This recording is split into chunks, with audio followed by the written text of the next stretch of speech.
내가 뭘 안다고 짓거려. 가진 것도 없는 젊은 계집이. 너도 똑같잖아. 돈 때문에 저런 옷 입고 우는 거 아니야.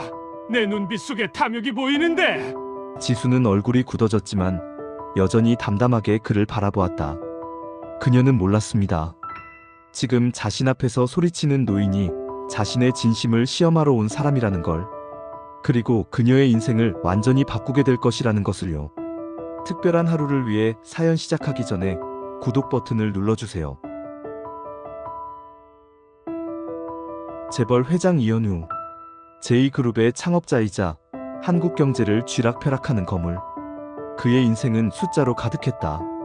연 매출 수십조, 자산 가치 몇 천억. 그는 모든 것을 돈으로 측정했고 돈만이 유일한 진실이라고 믿었다. 60대 후반의 이 회장에게 삶이란 냉철한 판단과 끊임없는 의심의 연속이었다. 특히 사람에 대한 그의 불신은 깊었다. 돈이 많아질수록 사람들은 더 교활하고 더 집요하게 가면을 쓴다는 것을 수많은 경험으로 깨달았기 때문이었다. 그의 눈에는 세상 모든 인간관계가 이해타산의 방정식일 뿐이었다. 그의 외아들 이재민이 30이 넘어 결혼 상대를 데려왔을 때도 그의 반응은 예외가 아니었다. 재민이 소개한 한지수라는 여자는 그의 기준에서 너무나도 평범했다. 명문대 출신이기는 했으나 화려한 재력도 눈에 띄는 배경도 없었다. 심지어 그녀는 시내의 한 종합병원 원무과에서 근무하는 일개 접수 직원이었고 어린 시절 부모님을 잃고 고아원에서 자랐다는 배경까지 있었다. 이 회장의 미간에 깊은 주름이 잡혔다. 재민과 지수의 눈빛에서 피어나는 맑은 애정은 이 회장의 냉정한 마음에 위험 신호를 보냈다. 고아원 출신, 평범한 병원 직원. 제2그룹 후계자를 노리기엔 완벽한 시나리오 아닌가? 이 회장에게 그녀의 평범함은 오히려 철저하게 계산된 포장처럼 느껴졌다.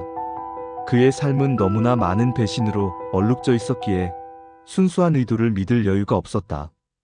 그는 아들의 행복을 위해 그리고 제2그룹의 안전을 위해 이 여자를 시험해야 한다고 결심했다. 그녀의 내면의 도살인 탐욕을 그가 직접 끄집어내기로 한 것이다. 재민아, 결혼은 서두를 필요가 없다. 그녀를 검증할 시간이 필요해. 아들에게는 사업상 이유를 댔지만 그의 머릿속은 이미 완벽한 시험 계획으로 채워지고 있었다. 그는 지수가 근무하는 병원을 알아냈고 그녀가 어떤 사람인지, 돈 앞에서 어떤 표정을 짓는지, 위선 뒤에 숨겨진 진실이 무엇인지를 확인하기로 했다. 며칠 후 이현우 회장은 그의 수백억짜리 집무실이 아닌 낡고 냄새나는 옷장 앞에 서 있었다. 그는 수년간 입지 않은 허름한 점퍼와 낡은 모자, 때가 묻은 면바지를 꺼내 입었다. 고급 시계와 반지를 모두 빼고 일부러 수염을 덥수룩하게 기른 채 거울 앞에 섰다. 거울 속에는 제2그룹을 지배하는 카리스마 넘치는 회장이 아닌 세상의 무관심 속에서 하루를 힘겹게 살아가는 초라한 노인이 서 있었다. 그의 완벽한 변신이었다. 좋아. 이제 진실을 마주할 시간이다. 이 회장이 중앙종합병원 문을 열고 들어섰다. 낡은 구두를 끌고 걷는 소리는 대리석 바닥을 걷는 다른 사람들의 깨끗한 구두 소리와 확연히 달랐다. 자동문이 닫히자 병원 안에 흐르던 분주함과 고객들의 작은 속삭임이 일제히 멎는 듯했다. 모든 시선이 그에게 꽂혔다. 경비원부터 대기 중인 고객들까지 모두가 불쾌감과 경멸이 뒤섞인 표정을 숨기지 않았다. 이 회장은 그 시선들을 덤덤하게 받아들였다. 오히려 그는 희열을 느꼈다. 평생을 권력과 돈으로 둘러싸여 진실된 시선을 받아본 적 없던 그에게 이 차가운 시선이야말로 이 세상의 가장 솔직한 표정이었기 때문이다. 그는 무거운 몸을 이끌고 접수처 앞에 섰다. 그때 훤칠한 키의 젊은 남자 직원 하나가 인상을 찌푸리며 다가왔다. 어르신, 죄송하지만 진료 접수를 하실 거면 잠시 밖에서 기다려 주시겠습니까? 다른 환자분들이 불편해하셔서요. 이 회장은 아무 말 없이 순서를 기다렸다. 역시 돈이 없으면 존중도 없다. 그의 불신은 더욱 확고해졌다. 한참을 기다려 그의 차례가 되었다. 4번 창구. 그가 느릿하게 창구로 다가서자 4번 창구 직원이 고개를 들었다. 바로 한지수였다. 그의 아들의 피앙새. 그녀는 짧은 단발머리에 단정한 유니폼을 입고 있었다. 다른 직원들처럼 놀라거나 불쾌한 표정을 짓는 대신 그녀는 아주 잠깐 이 회장의 낡은 옷차림에 시선을 두었을 뿐 이내 편안한 미소를 지었다. 그 미소는 억지로 꾸민 것이 아닌 진심에서 우러나오는 듯한 부드러운 곡선이었다. 안녕하세요, 어르신. 진료 접수하러 오셨어요? 그녀는 의자에 앉아 손짓으로 그를 창구 앞으로 안내했다. 그러고는 잠시 주저하더니 자신의 창구 옆에 놓여있던 작은 쿠션을 끌어당겨 이 회장에게 내밀었다. 어르신, 딱딱한 의자보다 이게 좀 더 편하실 거예요. 잠시 앉아서 이야기하실까요? 이 회장은 얼떨결에 쿠션을 받아들었다. 제2그룹의 회장이 병원 접수처에서 직원이 건넨 쿠션을 받아든다는 사실이 우스꽝스러웠지만 그 작은 행동이 그의 오랜 불신의 방패에 아주 미세한 금을 만들었다. 저기, 다리가 아파서 왔는데 의료보험 카드는 없고. 이 회장은 일부러 떨리는 목소리로 작게 말했다. 아, 네. 잠시만요. 신분증 주시겠어요? 비급여 항목에 대해서는 안내해 드릴게요. 혹시 전에 진료 기록은 있으세요? 지수는 신분증을 건네받았다. 오래전에 오셨네요. 지금 바로 진료 접수 도와드릴게요. 접수를 하는 동안 다른 창구에서는 귓속말이 들려왔다. 지수씨, 저런 분은 빨리빨리 처리해야 해. 다른 환자들 대기 시간 길어져. 지수는 그 시선을 무시하고 접수된 카드를 양손으로 공손히 건넸다. 어르신, 접수 다 됐습니다. 3층 정형외과로 가시면 됩니다.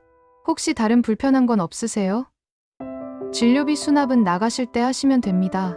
이 회장은 서둘러 고개를 저었다. 아니, 됐어. 고맙네. 그는 그녀의 미소를 마음에 담고 병원 문을 나섰다. 밖으로 나오자 그는 낡은 옷 속에서 느껴지는 온기에 낯선 혼란을 느꼈다. 가식이겠지. 연기를 잘하는 것뿐이야. 그는 애써 스스로를 설득했다. 이 회장의 시험은 여기서 끝나지 않았다. 그는 지수의 행동이 병원의 매뉴얼에 따른 기계적인 친절인지 아니면 개인의 진심에서 우러나오는 것인지를 확인하기 위해 며칠 간격으로 병원을 찾았다.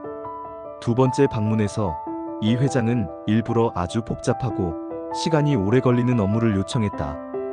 보험 적용 범위 문의, 오래된 진료 기록 열람, 애매한 서류 발급 요청 등 초보 직원이면 짜증을 낼 만한 종류였다. 오전 11시, 병원이 가장 붐비는 시간이었다. 접수 대기줄은 길었고 환자들은 초조한 표정이었다. 지수씨, 저 어르신은 왜 저렇게 오래 붙잡고 있는 거야? 매뉴얼 상 간단한 것만 처리하라고 해. 옆 창구의 팀장이 지수에게 귓속말했다. 하지만 지수는 눈 하나 깜빡하지 않았다. 그녀는 침착하게 서류들을 확인하고 노인의 낮은 목소리를 잘 듣기 위해 몸을 숙였다. 이 회장이 일부러 필요한 서류를 빼놓고 가져왔을 때도 그녀는 미소를 잃지 않았다. 어르신, 괜찮아요. 이 부분은 제가 다시 출력해 드릴게요. 진료 기록은 제가 찾아보고 다시 안내해 드릴게요. 잠시만요. 괜찮아요. 천천히 하셔도 됩니다. 그녀는 다른 환자들의 따가운 시선과 상사의 압박에도 불구하고 이 회장이 완벽하게 업무를 마칠 수 있도록 약 30분 가까이 시간을 할애했다. 보통의 병원 직원이라면 바쁜 시간에 이렇게 비효율적인 환자에게 짜증을 내거나 다음날 다시 오라고 돌렸을 터였다. 업무를 마친 후 지수는 그에게 따뜻한 캔커피 하나를 건넸다. 어르신, 기다리시느라 힘드셨죠? 따뜻한 거라도 드세요. 이 회장은 그 캔커피를 받아들고 창피함과 묘한 감동이 뒤섞인 감정에 사로잡혔다. 그는 비로소 느꼈다. 이것은 가식이 아니다. 이 회장은 그녀의 도덕성을 시험하기로 했다. 세 번째 방문 때 그는 일부러 진료비, 영수증과 함께 현금 10만 원짜리 수표 한 장을 창구 바닥에 떨어뜨렸다. 그가 자리를 비운 사이 지수가 그 수표를 발견하게 하려는 의도였다. 업무를 마친 이 회장이 자리를 뜨자 지수는 창구를 정리하며 바닥을 후쳤다. 그녀의 눈이 10만 원 수표를 발견하고는 잠시 멈췄다. 그녀는 주위를 둘러보았지만 노인은 이미 병원 문을 나선 뒤였다. 다른 직원이라면 슬쩍 주머니에 넣거나 잃어버린 노인이 다시 올 때까지 서랍에 넣어둘 수도 있었다. 하지만 지수는 즉시 수표를 들고 경비원에게 달려갔다. 아저씨, 조금 전에 4번 창구에 오셨던 어르신이 이걸 떨어뜨리신 것 같아요. 연락처가 없어서 혹시 다시 오시면 돌려주세요. 이분께는 큰 돈일 텐데요. 이 회장은 병원 문밖 구석에서 그 모든 장면을 지켜보고 있었다. 그는 10만 원짜리 수표 하나를 두고 고민하는 지수의 모습을 예상했으나 그녀는 일말의 망설임도 없었다. 그의 가슴 깊은 곳에서 오랜 세월 얼어붙었던 무언가가 서서히 녹아내리기 시작했다. 그녀의 눈에는 진심이 있었죠. 회장은 묘한 감정을 느꼈습니다. 오랜 세월 잊고 지냈던 사람의 온기였습니다. 이 회장은 거의 확신했다. 지수는 순수하다. 그녀는 돈이나 권력을 바라지 않는 진정으로 마음이 따뜻한 사람이었다. 하지만 마지막으로 그의 불신이 남긴 가장 깊은 의문 하나가 남아 있었다. 그녀는 과연 옳은 것 앞에서 나약해지지 않을까? 그는 마지막 시험, 위기 상황에서의 태도를 시험하기로 했다. 4번째 방문. 이 회장은 그날따라 냄새가 더욱 심하고 낡은 옷을 입고 병원에 나타났다. 이번에는 접수 요청이 아니었다. 그는 일부러 병원 대기 의자에 앉아 큰 소리로 독백하기 시작했다. 아이고, 세상이 날 버렸네. 병원 놈들은 돈 많은 사람들한테만 친절하지. 나같이 가진 것 없는 늙은이는 사람 취급도 안 해. 여기 서비스가 이게 뭐야? 주변 환자들이 불편한 시선을 보냈고 일부는 자리를 피하기 시작했다. 병원 직원들은 모두 당황하여 서로 눈치만 살폈다. 팀장이 지수에게 눈짓으로 빨리 상황을 정리하라고 지시했다. 지수가 조용히 이 회장에게 다가갔다. 어르신, 저희가 불편하게 해드렸다면 죄송합니다. 하지만 병원 안에서는 다른 환자분들을 위해 조금만 조용히 해주시겠어요? 이 회장은 이때를 놓치지 않았다. 그는 벌떡 일어나 지수를 향해 폭언을 퍼붓기 시작했다. 그는 노숙자 차림에 어울리는 가장 상스럽고 모욕적인 단어들을 골라 지수를 공격했다. 내가 뭘 안다고 짓거려. 가진 것도 없는 젊은 계집이. 너도 똑같잖아. 돈 때문에 저런 옷 입고 우는 거 아니야. 내 눈빛 속에 탐욕이 보이는데. 지수는 얼굴이 굳어졌지만 여전히 담담하게 그를 바라보았다. 원무과장까지 달려와 고객님, 진정하세요. 라며 상황을 말리기 시작했다. 아니요, 과장님. 잠깐만요. 지수가 원무과장을 제지했다. 그녀는 깊은 숨을 쉬더니 이 회장의 눈을 똑바로 바라보며 단호하게 말했다. 고객님, 제가 실수했다면 사과드리겠습니다. 제가 겪은 일은 괜찮습니다. 하지만 다른 직원분들께 욕설을 하시는 건 안 됩니다. 이분들은 각자의 자리에서 환자들을 위해 최선을 다하고 계십니다. 이는 저희 모두의 존엄에 관한 일입니다. 존엄. 그 단어가 이 회장의 귀에 박혔다. 돈과 권력으로 사람의 가치를 매겨왔던 그에게 존엄이라는 단어는 망치와 같았다. 그녀는 자신을 향한 모욕은 감내했지만 함께 일하는 동료들과 사람으로서의 존엄을 훼손당하는 것은 용납하지 않았다. 이 회장은 그 순간 자신이 얼마나 추악하고 비열했는지를 깨달았다. 제2그룹의 회장이란 가면 뒤에서 그는 가장 불쌍한 모습으로 진심을 시험하고 있었다. 그는 지수의 눈에서 단 한 점의 증오나 분노 대신 슬픔과 연민을 보았다. 그녀는 노숙자가 아닌 자신을 향한 연민을 느끼고 있었다. 그 순간 회장은 고개를 떨궜다. 스스로의 부끄러움에 고개를 떨군 채 그는 천천히 병원 문을 나섰다. 다음 날 아침 9시 병원 문이 열리고 정장 차림의 신사 한 명이 들어섰다. 그는 어제까지의 노숙자와는 180도 다른 모습이었다. 수백만 원짜리 정장에 깔끔하게 정리된 머리, 그리고 그의 눈빛에는 제2그룹 회장 특유의 냉철한 카리스마가 담겨 있었다. 병원 직원들은 그가 거물임을 직감하고 일제히 허리를 숙였다. 원무과장이 달려와 그를 병원장실로 안내하려 했지만 이 회장은 손짓으로 제지했다. 괜찮습니다. 저는 4번 창구로 가겠습니다. 그의 발걸음은 4번 창구 지수의 앞에 멈췄다. 지수는 창구에 앉아 있었고 어제의 일 때문인지 약간 수척해 보였다. 그녀는 고개를 들어 이 회장을 보았다. 그녀의 눈에 담긴 것은 놀라움이 아닌 혼란이었다. 이 압도적인 존재감의 남자가 왜 자신에게 왔을까? 이 회장은 창구 앞에서 잠시 침묵했다. 그는 깊은 숨을 내쉬며 약간 떨리는 목소리로 자신의 비밀을 고백했다. 내가 그 노숙자였소. 어제 당신에게 욕설을 퍼붓고 모욕했던 그 사람, 바로 나였소. 병원 전체가 일순간 얼어붙었다. 원무과장과 다른 직원들은 믿을 수 없다는 듯 그를 바라보았고 지수는 놀라 눈을 크게 떴다. 그녀의 입술이 가늘게 떨렸다. 그게 회장님이셨다고요? 이 회장은 천천히 고개를 끄덕였다. 나는 당신이 내 아들의 돈을 노리고 접근한 사람인지 아닌지 확인하고 싶었소. 그래서 온갖 비열한 방법으로 당신을 시험했지. 그의 목소리에는 후회와 함께 진정한 사과의 감정이 담겨 있었다. 미안하오, 지수양. 내가 당신에게 행했던 모든 무례함과 모욕에 대해 진심으로 사과드립니다. 이 회장은 창구 앞에서 깊이 허리를 숙였다. 수많은 직원들 앞에서 대한민국 최고 재벌 회장이 고개를 숙인 것이다. 지수는 눈물을 글썽이며 자리에서 일어났다. 그녀는 이 회장을 일으켜 세웠다. 괜찮습니다. 회장님, 저는 이해합니다. 회장님의 삶이 많은 사람들에게 상처를 받으셨다는 것을요. 그녀의 이해심은 이 회장의 가슴을 후벼 팠다. 그는 평생을 의심 속에서 살아왔지만 단 한 번도 진정한 용서나 이해를 받아본 적 없었다. 나는 평생을 돈으로 사람을 샀지. 하지만 당신은 당신의 따뜻한 진심으로 나를 가르쳤소. 이 회장의 눈가가 촉촉해졌다. 그는 지수의 손을 잡고 미소 지었습니다.